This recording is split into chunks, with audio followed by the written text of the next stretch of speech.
Understanding your spouse is very critical to successful marriage, and understanding your partner is critical to successful relationship. Most marriages struggle because partners refuse to understand each other. Hmm. So today, I will be talking about personality types.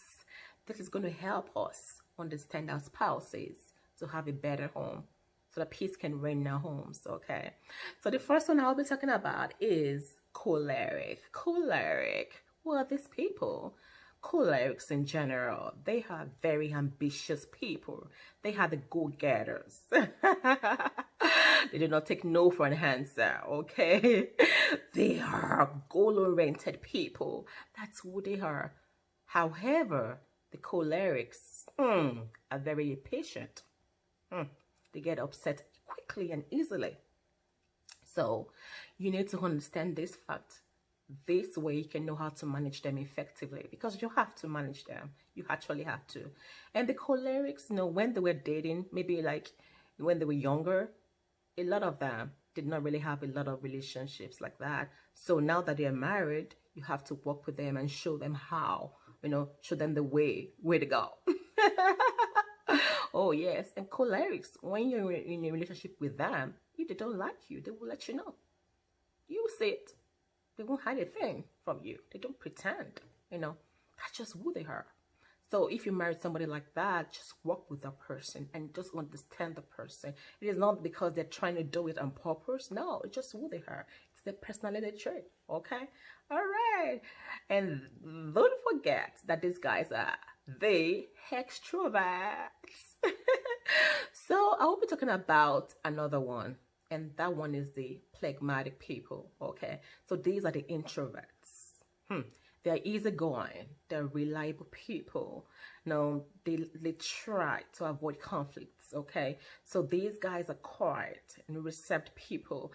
Yes, those are the phlegmatic people.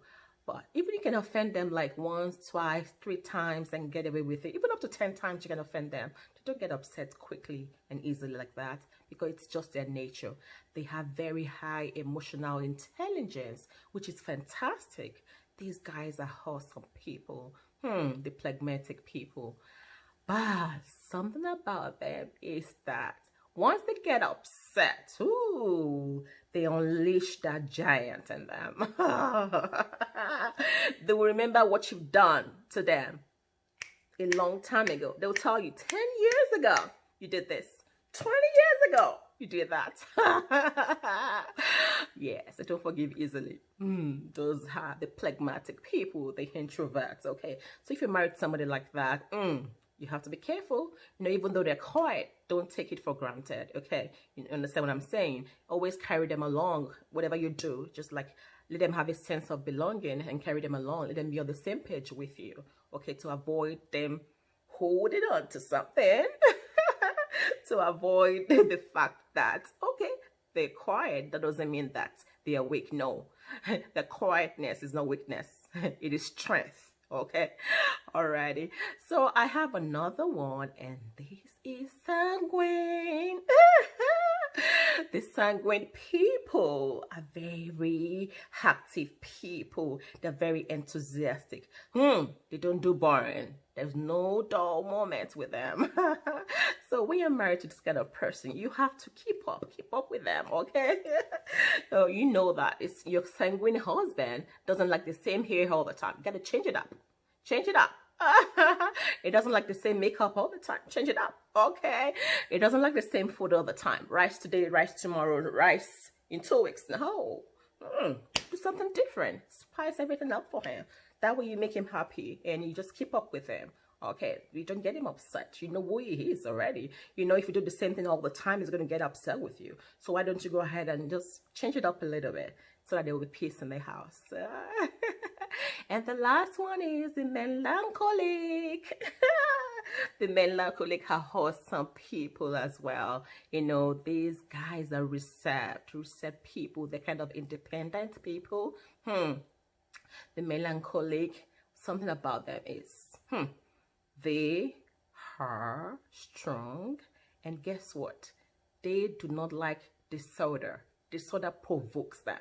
So whenever you're married to that kind of person, or you're in a relationship with that kind of person, understand that they don't like a dirty environment. So your husband comes back from work and the house is messed up, and he's just going, oh my goodness, he's going to be upset with you. You already know that. So try and avoid that, okay? You avoid that. That way there'll be peace in the home, okay? And these guys are wholesome guys as well. You know, all of these traits are wonderful traits that we all need to study. That way we know the personality of our husbands, of our wives. And even though you're in a relationship, you can understand that these traits will help you out a lot. It's going to help you to avoid conflicts, and it's going to give you peace in your homes. Father, Lord God, I declare peace in these marriages in the name of Jesus. I pray that as we understand as spouses, you give us wisdom in the name of Jesus. Let there be peace and love and joy in our homes going forward from today in the name of Jesus. God bless you. I love you. I'll talk to you later. My name remains Judy Holly.